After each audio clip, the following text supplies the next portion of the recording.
Muy bien, hermanos, estamos en nuestra serie Plan Perfecto y estamos hablando sobre el Éxodo. Hoy día vamos a conversar un poquito sobre la frustración. Frustración es bendición, aunque usted no lo crea. No sé cómo ustedes saben procesar la frustración en la vida. ¿Cómo procesan ustedes cosas que no resultaron, respuestas negativas, rechazos, reprobaciones? Uno de los elementos más importantes para alcanzar a la madurez es aprender a lidiar con la frustración. Un negocio que no funciona. Seguramente ustedes cuando jóvenes, hace muy poco, quizás algunos de ustedes todavía están en eso, van a conversar con la muchacha para ver si le gusto. ¿Ah? Y después de todo un proceso, ¿no es cierto? Perfume, todo un tema, ensayando el cuento, qué le digo, qué sé yo. La muchacha dice, eres una muy buena persona, un gran amigo eres.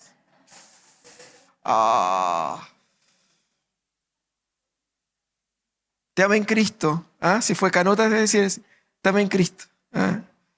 ¿Cómo lidiamos con la frustración? Hermanos, la resiliencia, fíjense en eso. La resiliencia es la cualidad que nos permite avanzar o quizás permanecer, incluso cuando hay una fuerte resistencia o cuando hay una fuerte presión contra nosotros. Resiliencia es la habilidad de no ceder, de no abandonar, de no decir ya, chao con eso, me voy. Y sabemos que las personas maduran en la vida cuando aprenden a lidiar con la frustración. Mientras mayor la resiliencia, mejores son los resultados. ¿Por qué? Porque la resistencia es fundamental para que nosotros podamos lograr resultados significativos, porque lo que realmente es significativo cuesta mucho. Hay que tener mucha resistencia, mucha resiliencia, hay que aprender a no desistir. Y vamos a conversar un poco sobre eso. En el contexto de la experiencia de Moisés, todavía ni siquiera empezamos con las plagas. Estamos solamente en las consecuencias de este primer confronto entre Moisés y el faraón. ¿Cierto? Moisés, aquí para dar un poco de contexto del texto que vamos a estudiar en esa mañana. Moisés fue llamado por Dios para ir a Egipto y decir al faraón, deja a mi pueblo ir. Dios dijo, ¿tú vas a decir al faraón? El faraón va a decir que no, porque yo voy a endurecer el corazón del faraón. Pero yo creo que en esa parte Moisés como que se lo olvidó. En fin, lo primero que hace Moisés es conversar con los líderes de Israel. Y los líderes dijeron, Pagán, te apañamos, vamos. Se alegraron y Moisés estaba animado, motivado, porque él tenía la vara que Dios le había dado, que hacía milagros. Él tenía el apoyo de su hermano, él tenía el apoyo del pueblo. Él dijo, ahora vamos, voy a hablar con el faraón y vamos a salir de acá. Listo. Habló con el faraón dijo, pero ni soñando que ustedes van a salir de acá. De hecho, yo creo que esa cuestión de que ustedes quieren salir de acá es porque están ociosos. Así que les voy a poner más trabajo, les voy a apretar un poco más ahí la situación de ustedes. Y, cuento corto, el faraón puso mano dura sobre ellos, aumentó la carga y el pueblo ahora estaba sufriendo. Y el pueblo estaba angustiado. Y el pueblo fue a reclamar con Moisés, mira lo que hiciste. Viniste con esa idea de sacarnos de acá y ahora tenemos una situación peor que antes. ¿Y qué pasó? Es el texto que vamos a estudiar hoy día. Moisés entonces lleva su frustración hacia Dios. Moisés ora a Dios y Dios le responde. Y todo eso nos va a ayudar a entender cómo Dios nos hace crecer a través de la frustración. Cómo Dios nos hace crecer a través de la frustración. Quizás usted se va a preguntar, pero pastor, ¿no hay una manera de crecer sin frustración? Es difícil, ¿no? Yo creo que no. Y Dios sabe de eso. Y Dios, en ese texto, como lo vamos a ver, guía a Moisés hacia una situación de profunda frustración, de agotamiento, para que el Señor le pueda enseñar por medio de eso. Cómo el Señor nos hace crecer a través de la frustración. Lo primero que hace Dios cuando nosotros estamos frustrados con algo que normalmente algo que Él nos ha definido o Él ha determinado que hiciéramos nosotros, y nosotros hacemos todo lo correcto y aún así nos resulta. ¿Qué es lo que Dios hace? Lo primero que Dios hace es escucharnos. Abra su Biblia ahí, Éxodo 5, los versículos 22 y 23. Éxodo 5, versículos 22 y 23. Va a decir así: Moisés se volvió al Señor y dijo: ay, Señor, ¿por qué tratas tan mal a este pueblo? Para esto me enviaste. Desde que me presenté ante el faraón y le hablé en tu nombre, no ha hecho más que maltratar a este pueblo, que es tu pueblo, y tú no has hecho nada para librarlo. Mira, uno puede decir muchas cosas de Moisés, pero una cosa que Moisés tenía era valor. Porque para decir eso en la cara de Dios hay que ser muy valiente. Moisés aquí estaba frustrado, Moisés estaba furioso, Moisés estaba dominado por el rencor, y Moisés hace 3 acusaciones contra Dios. La primera acusación que Moisés hace contra Dios, él dice que Dios era culpable por maltratar al pueblo. Mira lo que hiciste, es lo que dice Moisés.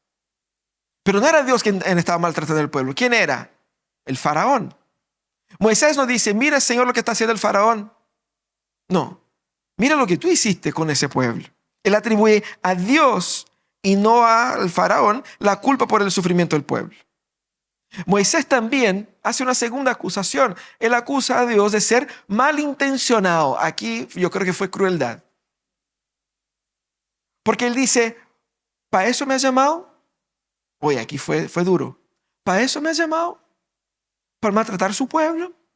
Tú me dijiste que yo iba a salir de allá, a venir acá para ser parte de la liberación del pueblo y no del maltrato del pueblo. Yo no me anoté para eso.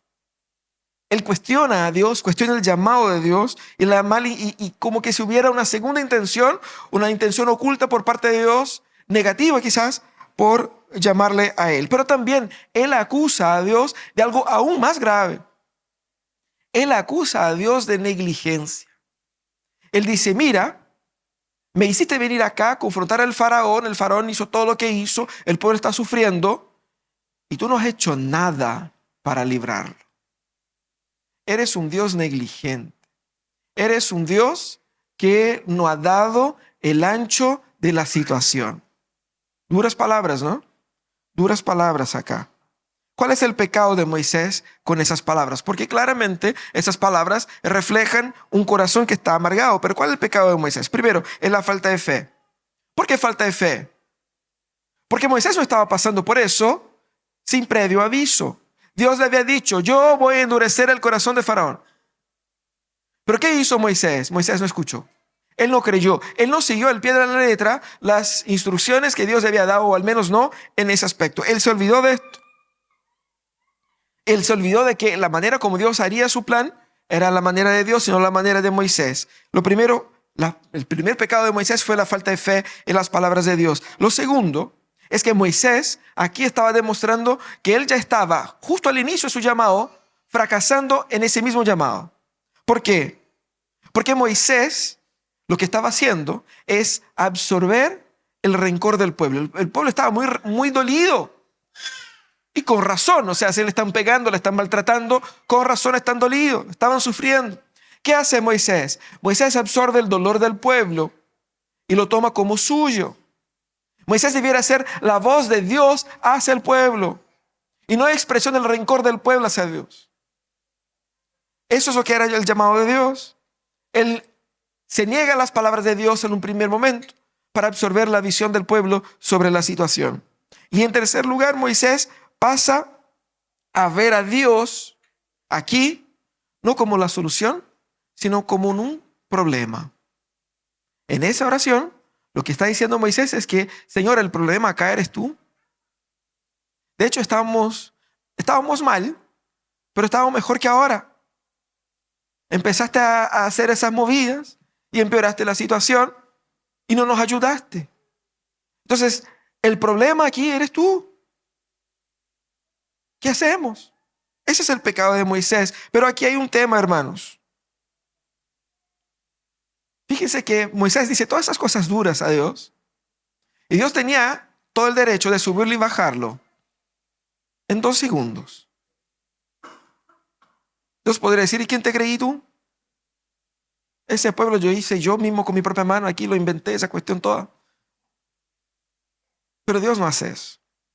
Moisés reclama y Dios escucha, pero vimos en los pecados de Moisés, pero algo positivo acá. ¿Qué es lo que es positivo? Lo positivo es que Moisés reclamó hacia Dios. Moisés reclamó con Dios. Moisés no reclamó sobre Dios. Moisés no se puso a reclamar con su hermano y decir, pucha, ese Dios, qué flojo, qué pesado, qué cruel, qué maldadoso, qué incapaz. Moisés se dirige ¿a quién? Al mismísimo Dios. Dios escucha a Moisés porque Moisés está dirigiendo toda su angustia, toda su frustración, todo su dolor a quien le había llamado. Y eso revela por parte de Moisés intimidad.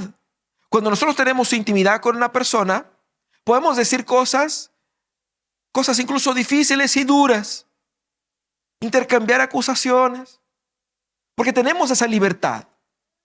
Y aquí vemos que Moisés ya había conquistado delante del Señor y el Señor le había dado esa libertad, esa autoridad para que Moisés pudiera derramar sobre Dios su corazón. A veces decimos eso en el mundo evangélico, derramar el corazón sobre Dios. Y pensamos que solamente cuando lloramos, cuando lamentamos. Pero cuando estamos enojados, antes de ir antiguamente era el Facebook, la gente ya no ocupa mucho. Antes de ir al Instagram, antes de ir al WhatsApp ahí de los grupos, antes de reclamar con la gente, reclamamos con el Señor. Eso es lo que Moisés nos muestra. Pero lo más destacado es que Dios escucha a Moisés pacientemente. Moisés estaba ahí en su pataleta, estaba ahí hablando cosas sin sentido, hablando de lo que no sabía. Y Dios simplemente lo escuchó. Eso revela la gracia y el favor de Dios. Hermanos, tenemos que entender que habrá momentos en nuestras vidas donde la vida se pondrá tan difícil y tan incongruente, tan así como incomprensible. Y nos sentiremos frustrados, fracasados, enojados, incluso con Dios. Y lo que Dios espera es que llevemos nuestra frustración en primer lugar hacia Él, porque Él nos escucha. Dios entendió a Moisés en la limitación de su fe, entendió a Moisés el hecho de haber absorbido el rencor del pueblo, entendió a Moisés en no entender todas las circunstancias y la situación. De la misma manera que el Señor te entiende a ti. Por lo tanto, ¿cómo el Señor usa la frustración? Para transformarnos. Dios nos escucha. Pero quizás usted se pregunta, pero pastor, ¿yo puedo orar así como oró Moisés? Así como tan enojado. Yo debo llevar mis reclamos delante del Señor. Pero debo llevar ante a Dios primero que a los hombres. Si yo estoy hablando de Dios o reclamando de Dios para otros, eso es murmuración, eso es pecado. Pero si yo tengo una queja contra Dios en mi corazón, por más pecaminosa que sea esa sensación, ese sentimiento, ese pensamiento, tengo el deber de llevarlo hacia Dios. Porque Dios es justo, Dios es fuego consumidor, pero Dios también es misericordia. Y yo soy su hijo. Y debo confiar en su misericordia en ese momento. Pero yo no necesariamente tengo que orar así. No tengo necesariamente que dar espacio para todo tipo de enojo que se me puede ocurrir. Porque exactamente lo que el Señor espera es que vayamos madurando en nuestra espiritualidad y entendiendo las circunstancias y viendo las circunstancias como Dios quiere que las veamos. Eso va a generar cada vez menos frustración porque vamos entendiendo mejor. Moisés dio esa pataleta ahora, pero no siguió dando pataleta así hasta el resto de la historia, porque pasó cosas muy peores. La situación empeoró mucho.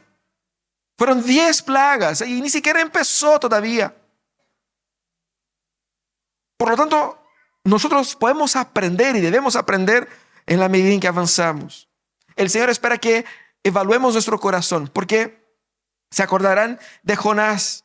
Jonás fue llamado para proclamar hacia una ciudad impía y Jonás no quería ir. El Señor dijo, anda, Jonás no quería ir porque Jonás sabía, esa gente se va a arrepentir y Dios les va a perdonar. Y yo no quiero que sean perdonados. Yo quiero que sean consumidos por la ira de Dios, porque eso es lo que ellos merecen. Pero el Señor quiso perdonar a esa ciudad y Jonás se enojó. Y ahí el Señor hizo crecer. Jonás estaba así como tan enojado, agotado de la vida, y dijo, aquí me voy a sentar aquí, me voy a morir aquí, en este sol en el desierto. El Señor hizo crecer una planta y la planta le dio sombra y Jonás se gozó de tener esa plantita. Qué rica la sombrita. Y Jonás engendró cariño por esa planta. Al día siguiente el Señor mató a la planta y la planta murió y él se enojó y se picó. Hizo pataleta delante del Señor y reclamó contra el Señor. Y el Señor va y dice, ¿es razonable esa tu ira? Jonás 4:4. ¿Es razonable esa tu ira? ¿Estás enojado por alguna razón que es realmente justa? Hermanos, muchas veces nuestra frustración es simplemente inmadurez. Nuestra frustración muchas veces es el no crecimiento espiritual, incluso no crecimiento emocional. A veces nuestra ira no es justa. Eso es lo que el Señor enseñó a Jonás. Y Jonás no era un hombre joven, un hombre inexperiente. No, era un hombre maduro, era un sacerdote del Señor. Lo mismo sirve para el Señor, para nosotros, ¿no es cierto? Así que debemos encontrar en el Señor contención. Debo llevar a Él mis frustraciones, pero debo entender que estamos en proceso, estamos en formación, estamos en crecimiento y la frustración es parte. Me voy a frustrar con los resultados, las cosas no van a pasar como yo espero, pero cuando pasen eso debo llevar ante el Señor mis problemas. Eso es lo primero. Ante momentos de frustración debo llevar al Señor mi queja porque el Señor escucha. Pero el Señor no solamente escucha, pero el Señor también nos corrige. Eso es lo que está ahí el capítulo 6. Abren ahí capítulo 6, versículos de 1 a 8. Éxodo capítulo 6, versículos de 1 a 8, que es la continuación de lo que venía en el capítulo 5. Al Señor respondiendo el Señor a Moisés, ahora verás lo que voy a hacer con el faraón. Realmente, solo por mi mano poderosa va a dejar que se vayan. Solo por mi mano poderosa va a echarlos de su país.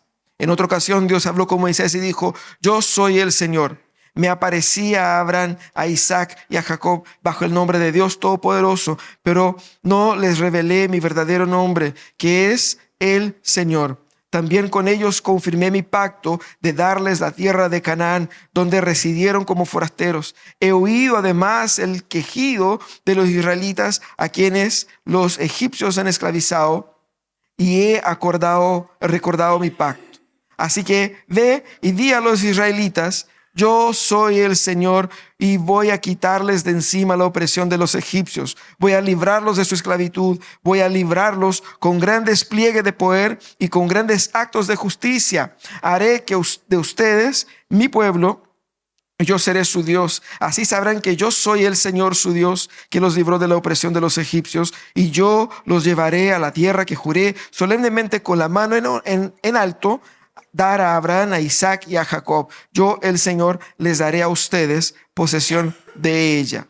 ¿Qué es lo que hace Dios? ¿Cómo Dios responde a Moisés? Dios no dijo a Moisés, oye, Moisés está desubicado. Oye, Moisés no es así. ¿Qué es lo que el Señor dice a Moisés? Primeramente lo tranquiliza. Dios tranquiliza a Moisés diciendo, calmao, estoy acá, no ha cambiado nada, todo sigue igual. Yo voy a sacar a este pueblo, pero el Señor insiste. Solo por mi mano. Ustedes no van a salir porque tú con tu hablamiento vas a llegar donde el faraón y el faraón, no, tenés razón, chuta Moisés, sí, no, con toda razón, así que por favor, los invito a que vayan y que sean felices. No, eso no va a pasar. No va a pasar porque ustedes son clever, no va a pasar porque ustedes son sabios, no va a pasar porque, no, solo va a pasar porque yo haré que pase. Pero yo quiero que pase de una forma específica. Yo quiero que la salida de los israelitas de Egipto sea de una forma específica. Y yo necesito, Moisés, que tú me sigas en mi plan. Porque el plan es mío, no es tuyo. Sígueme a mí. Y haga lo que yo estoy diciendo. Eso es lo que el Señor dijo. Es mi método de salida y no el tuyo. Así que es importante entender que la manera como Dios escribe acá en el versículo 1 del capítulo 6 era de que la salida sería de una forma tan aplastante contra el poder del faraón y contra los dioses de Egipto, que no es que ellos iban a salir, sino que el mismísimo faraón los iba a echar. El mismísimo faraón encontrará que es una buena noticia para el Egipto que los israelitas se salgan. Eso era. Así que, Moisés, tranquilo, yo estoy a cargo. Pero Dios también corrige la falta de fe de Moisés, recordando a Moisés el pacto. Y aquí el Señor le da nuevamente una clase de teología. Porque el pacto que Dios había establecido con Abraham, Isaac y Jacob, establecía que Dios iba a dar a este pueblo una tierra. Pero cuando Dios da el pacto con Abraham, Isaac, Jacob, ellos peregrinaron por ahí. Ellos nunca se aposaron de la tierra. No era de ellos. Ellos eran peregrinos. Y ellos sabían que la tierra que Dios les iba a dar, y Dios no dejó así como en veremos. Dios dijo a Abraham, toda la tierra en la que el pie de ustedes pisen, esa les voy a dar. Entonces, ellos sabían que era ese territorio. Ellos sabían de eso. Pero había gente viviendo ahí. Y ellos eran una familia. ¿Qué iban a hacer ellos? Era una promesa para el futuro. Pero ellos creyeron. La manera de demostrar que ellos creyeron en la promesa era el hecho de que ellos permanecieron peregrinando en ese territorio.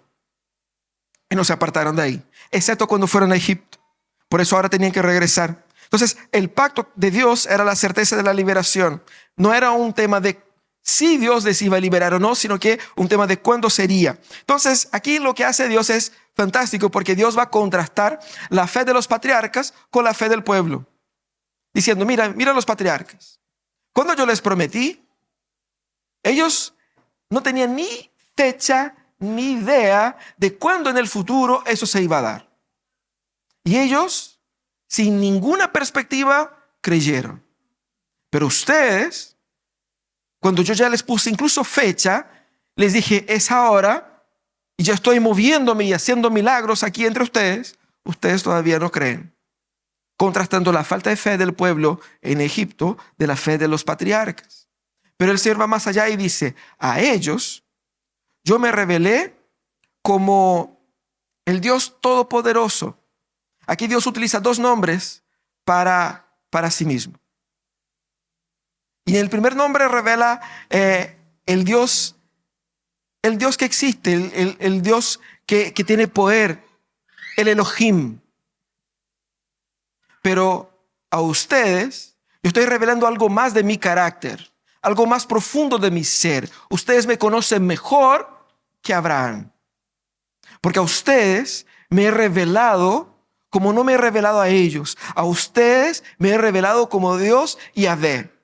El Dios que es el eterno. Es un concepto más profundo que Calvino va a decir que la eternidad es el concepto más fundamental del ser de Dios.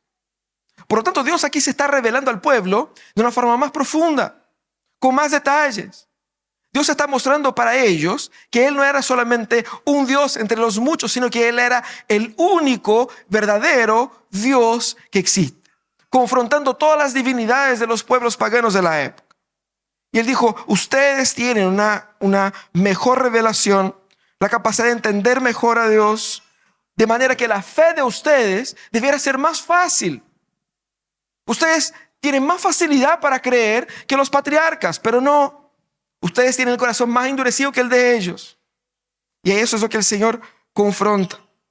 De manera que aquí Dios es llamado Jehová, demostrando de que en Él la existencia del universo encuentra sentido. El Dios Yahvé, el Dios que significa el yo soy, el que es lo que es, significa aquel que da sentido a todas las cosas, que controla todas las cosas, aquel que tiene el dominio sobre todas las cosas. Y eso de por sí sería suficiente para que Moisés se tranquilizara y dijera, qué sé yo, si Dios es el que determina todas las cosas, el que gobierna todas las cosas, el que cría, el que hace y deshace, ganamos. O sea, ¿qué puede hacer el faraón en contra un Dios tan grande como es. Porque el contraste era, los dioses egipcios eran dioses segmentados. El dios del sol, el dios del mar, el dios de aquello otro. Había una multiplicidad de divinidades con una diferencia importante de habilidades y poderes. Pero aquí Moisés está hablando de un Dios que es absoluto, que es eterno, que es único. Y ese determinó la victoria, y Moisés podría decir, entonces se acabó. Eso es lo que Dios está mostrando acá. Y Dios elige al pueblo y permite que el pueblo experimentara la opresión de los egipcios, para que Dios lo pudiera rescatar de forma más evidente de los poderes tiránicos que ellos estaban experimentando. De manera que el Señor muestra por medio de todo eso, enseñando a Moisés, que el sufrimiento del pueblo no era incapacidad de Dios de salvar. El sufrimiento del pueblo era parte del diseño de Dios. Pero ¿cómo puede ser parte del diseño de Dios? Porque el sufrimiento que el pueblo estaba experimentando era un reflejo de la naturaleza caída del ser humano. El pueblo no merecía ser salvo. Y eso es muy importante que entendamos. Israel no merecía ser salvo. Más, hasta cierto punto, como vemos en la historia, Israel ni siquiera quería ser salvo. Él no quería seguir bajo la opresión, pero tampoco quería someterse al Señor. Y aquí es donde el Señor va, por medio del sufrimiento del pueblo, a revelar, mira cómo es el corazón de ustedes. Y mira cómo ustedes están dominados por la esclavitud del pecado y por el poder tiránico de Satanás. Y solo yo, no la buena onda, ni las buenas obras, ni la buena voluntad, ni la disposición, ni el deseo de ustedes será capaz de librar a ustedes del poder tiránico de Satanás. Solo yo, por mi mano poderosa, podré destruir el poder tiránico de Satanás, como Dios lo hizo en la cruz, para darnos libertad de la esclavitud del pecado. Y es eso lo que Dios está mostrando aquí en toda esa historia. Si bien la liberación de la opresión era una necesidad, el Señor muestra que el Señor está haciendo todo eso porque el Señor tiene un plan. Y el plan de Dios, que se manifiesta por medio de ese pacto, era: yo tengo una función para Israel en la historia. Israel tiene una función. Yo elegí a Israel, es mi pueblo. Yo seré su Dios, ellos serán mi pueblo. ¿Por qué Dios dice eso? Porque Dios tenía un plan para Israel, una función para Israel entre las naciones. Dios se revelaría a Israel como el Dios verdadero. Israel sería una luz para las naciones, para que las naciones pudieran creer en Dios y encontrar salvación. Claramente vemos a Israel fracasando en su rol desde el principio. Pero aquí el Señor quería mostrar que la salvación que Él estaba entregando no era simplemente una salvación temporal.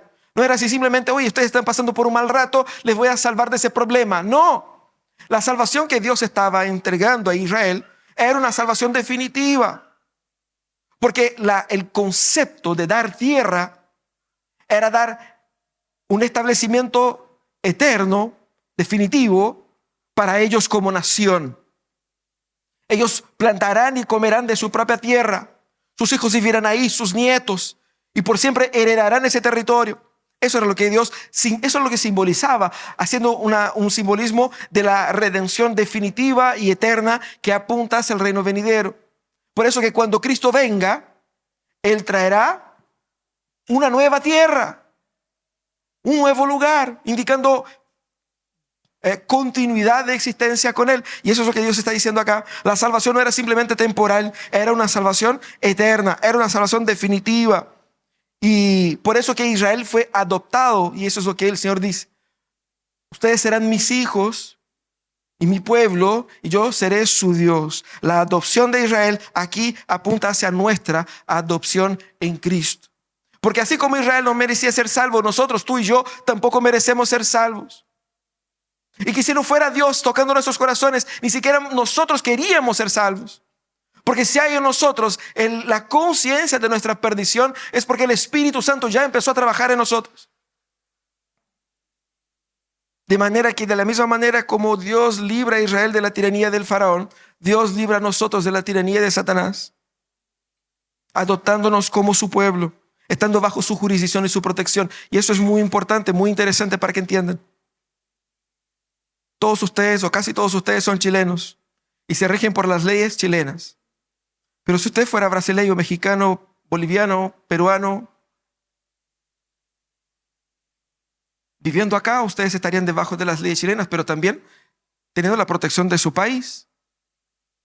Si el día de mañana Brasil y Chile empiezan una guerra, y me encuentro en una situación delicada, pero yo tengo el resguardo de leyes de un otro país.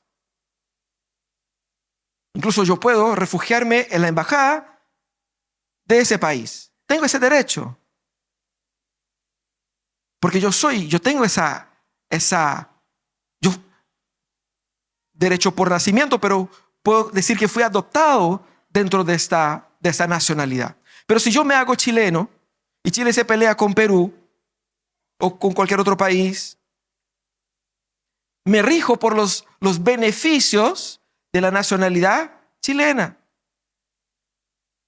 Tengo ese derecho. Me la conseguí. ¿Qué tiene que ver eso con la adopción? Una vez que Dios me adopta en su familia, cuento yo con todos los derechos que el pertenecer a la familia de Jesús me da. Él me da su green card. Él me da su autoridad para decir yo pertenezco a Él. Y eso es liberador y es eso lo que significa ser adoptado, y eso es lo que Dios está diciendo acá. Dios entonces nos corrige como corrige a Moisés, mostrando que la salvación no es solamente librarnos de los problemas liberales, los problemas temporales. Y ese es un problema que nosotros tenemos. Quizás la frustración que nosotros tenemos en la vida no son por problemas existenciales concretos y grandes. Y quizás la salvación que queremos de Dios no es nada más que una vida un poquito más acomodada de la que tengo ahora. Un empleo mejor, una casa mejor, una familia sanita, y que todos estén bien, y que tenga plata, y que no me tenga que estresar con nada, y que la pase bien, y que llegue así a la vejez sin enfermedad, y que me muera durmiendo, y que vaya todo bien. Eso es lo que quiero. No pido nada más al Señor.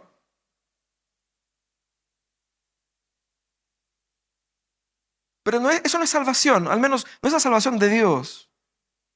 Ese es el modelo de salvación de la cultura secular en la cual nosotros existimos. Y está mal. El Señor nos llama a cosas mucho más grandes que eso. El Señor va a mostrar que el deseo que nosotros tenemos por una vida acomodada es tan tacaño, es tan chico, es tan pobre, es tan mediocre. El Señor nos ha llamado para hacer cosas más grandes, para vivir una historia mucho más grande que simplemente la historia de vivir tranquilito hasta el resto de nuestras vidas. El Señor nos ha llamado para vivir una historia que va a transformar vidas por la eternidad. A eso fuimos llamados. Por lo tanto, debemos abrazar ese concepto de salvación. Y el Señor nos corrige para que tengamos la correcta percepción de lo que es la salvación de la cual Él nos está librando. Del tamaño de la influencia de Satanás en nuestras vidas, del tamaño de la influencia de las idolatrías y de las ideologías en nuestras vidas, y cómo Él nos libra diariamente de todo eso. Y una visión acotada y limitada de la salvación será más bien la fuente de la mayoría de nuestras frustraciones en la vida y la razón por la que nos acerquemos a Dios enojados. Difícilmente nos acercaremos a Dios enojados si entendemos lo que Dios nos ha llamado a vivir y a hacer. Por lo tanto, debemos nosotros aprender y ser corregidos por Dios. Pero por fin, el Señor no solamente nos corrige, pero también nos reenvía, y eso es lo que hace con Moisés. Mira ahí el capítulo 6 de 9 a 12, después hasta el versículo 6 del capítulo 7 dice: Moisés dio a conocer esto a los israelitas, pero por su desánimo y las penurias de su esclavitud, ellos no hicieron caso. Entonces el Señor habló con Moisés y dijo: ve y habla con el faraón, rey de Egipto. Dile que deje salir su pueblo, que deje salir de su país a los israelitas. Pero Moisés respondió al Señor: ¿y cómo va a hacerme caso el faraón si ni siquiera los israelitas me creen? Además, no tengo facilidad de palabra. Más adelante, versículo 28. Cuando el Señor habló con Moisés en Egipto, le dijo: yo soy el Señor. Habla con el faraón, rey de Egipto, y comunícale todo lo que yo te diga. Pero Moisés respondió al Señor: ¿y cómo va a hacerme caso el faraón si yo no tengo facilidad de palabra? Toma en cuenta, capítulo 7, versículo 1. Toma en cuenta, dijo el Señor a Moisés, que te pongo por Dios ante el faraón. Tu hermano Aarón será tu profeta. Tu obligación es decir todo lo que yo te ordene que digas. Tu hermano Aarón, por su parte, pedirá al faraón que deje salir de su país a los israelitas. Yo endureceré el corazón del faraón, y aunque haré muchas señales milagrosas y prodigios en Egipto, él no les hará caso. Entonces descargaré mi poder sobre Egipto. Con grandes actos de justicia sacaré de allí a los escuadrones de mi pueblo, los israelitas. Y cuando yo despliegue mi poder contra Egipto y saque de allí a los israelitas, sabrán los egipcios que yo soy el Señor. Moisés y Aarón cumplieron al pie de la letra las órdenes del Señor. Y cuando hablaron con el faraón, Moisés tenía 80 años y Aarón 83.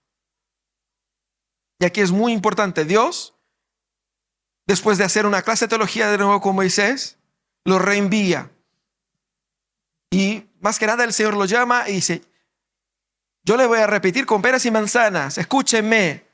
Cada palabra que va a salir de mi boca vas a hacer así, así y así. Eso es lo que va a pasar, eso es lo que va a pasar, eso es lo que va a pasar. Anda, tu obligación es hacer solamente eso.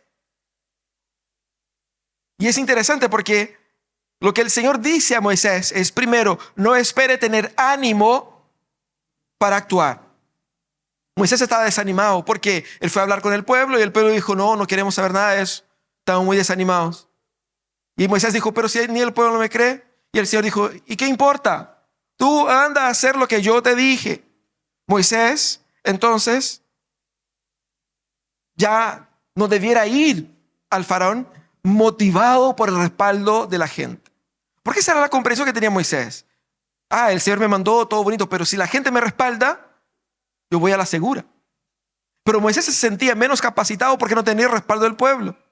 Y el Señor dijo: yo les voy a salvar, incluso que el pueblo no quiera ser salvo. Tú simplemente haz lo que yo te diga. Así que debemos creer en la eficacia de la misión de Dios solamente por el poder de Dios y no por la motivación o por la capacidad humana. Moisés dependía consciente o inconscientemente de que el pueblo lo apoyara, y el Señor dijo: no, el pueblo no va a entrar en esa función de co-salvador de sí mismo. Yo les voy a salvar al pueblo, incluso que el pueblo no quiera. Eso es lo que el Señor está diciendo. La segunda cosa que Dios quería mostrar a Moisés es que Moisés debía ir incluso sin confiar en sus propias habilidades. Porque Moisés dijo 2 veces, solamente en ese texto, fuera las otras veces: Señor, yo tengo dificultad. Yo no soy una persona buena argumentando. Soy mal de palabra, no sé. No sabemos cuál era el problema que tenía Moisés, pero claramente él tenía algún problema. Y 2 veces Moisés repite ante el Señor que no tenía cómo convencer al faraón porque le costaba hablar. Él se veía a sí mismo como incapaz. Y la insistencia de Dios en enviar a una persona que no veía en sí mismo todas las capacidades para hacer la tarea revela que claramente Dios quería usar a Moisés en su incapacidad, pese a su limitación. Dios no había llamado a Moisés porque Moisés era vagán, porque Moisés se movía bien, porque Moisés tenía contactos, porque Moisés hablaba bien, porque Moisés era poderoso. Dios llamó a una persona imperfecta para hacer con que en esa persona la gloria de Dios fuera más visible. Y eso es lo que el Señor quería mostrar. Dios usa vasos rotos para revelar su poder. Y quizás en algún momento has pensado: pero Señor, yo no sé si doy el ancho para esto. No sé si doy el ancho para ser padre, para ser esposo, para ser líder en esa empresa, para ser líder en ese ministerio. No sé, Señor, si alcanzo, no sé si tengo los dones. Pero si el Señor te puso ahí, el Señor te puede usar ahí, pese a sus limitaciones. Si estás en la voluntad del Señor, No dudes de que el Señor te pueda usar con tus dones y sin tus dones. Porque Dios no depende de los dones nuestros para hacer su obra. Él se glorifica en lo que podemos y en lo que no podemos. De manera que el miedo y la resistencia de Moisés estaba en que él podía frustrar los planes de Dios. Y Dios dijo, no se preocupe Moisés. Yo sé que tú tienes esos problemas, pero no se preocupe. Simplemente haz lo que yo te diga, nada más. Confíe solamente en esas instrucciones y son poderosas. Dios va a decir ahora con mucha más claridad. Dice, yo te pongo por Dios ahí. ¿Qué es lo que hace Dios? De forma explícita da a Moisés toda autoridad que Moisés necesitaba. Una autoridad totalmente divina. Dice, lo que tú digas será lo que yo digo. Te pongo por Dios ahí. Y tu hermano será tu profeta. Ese mostraba la autoridad que Moisés iba a tener ahí. Ahora, el Señor dijo, lo único que tienes que hacer es ir y decir. Tu obligación es decir. Dios fue literal. No eres tú quien va a sacar al pueblo. Yo voy a sacar. Yo voy a sacar. Pero tú solo anda y haz esto. Nada más.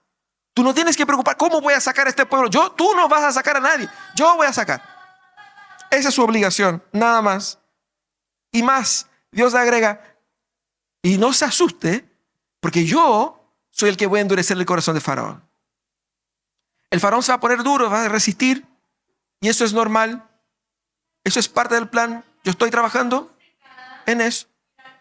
Así que confíe en eso. Dios recuerda su plan. Porque Dios contaba con que el endurecimiento del Faraón haría con que sería obligatoria una mayor fuerza de la parte de Dios sobre la liberación del pueblo. Así que eso es. Moisés y Aarón, dice la Biblia, cumplieron al pie de la letra.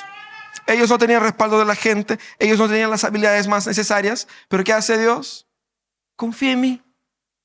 Confía en mí. La obediencia revela la fe de los dos. Aunque una fe imperfecta, era funcional. Así como también debe ser la nuestra. Quizás tengas una fe imperfecta. Quizás no entiendas todo. Quizás no sepa todo. Quizás tengas sus temas ahí con Dios. Pero el Señor dice, anda y obedece aunque no lo entiendas. Porque yo sí entiendo. Eso es lo que el Señor nos manda a hacer. El Señor nos manda a confiar en Él. Por lo tanto, si estás en un momento de profunda frustración en su vida, levanta al Señor sus angustias y sus enojos, porque Dios escucha. Eso no hace con que nuestra frustración sea menos pecaminosa, pero ayuda a que el Señor vaya sanando nuestro corazón de nuestra falta de fe. Y el Señor viene y nos corrige, redefine nuestro concepto de salvación, redefine nuestras expectativas. Y al redefinir nuestras expectativas, nos ayuda a entender cómo la vida debiera funcionar. Y luego el Señor nos pone a trabajar, nos pone a servir, nos pone a hacer en el mundo su voluntad. No porque seamos capaces, seamos los bonitos, seamos los clevers, seamos los que saben, sino que simplemente porque Él nos ha enviado. Y es así como el Señor trabaja por medio de nosotros. Por lo tanto, no permita que las angustias temporales de esa vida impiden a ustedes de disfrutar las gracias y las bendiciones de Dios. A veces anhelando cosas pequeñas, perdemos las grandes.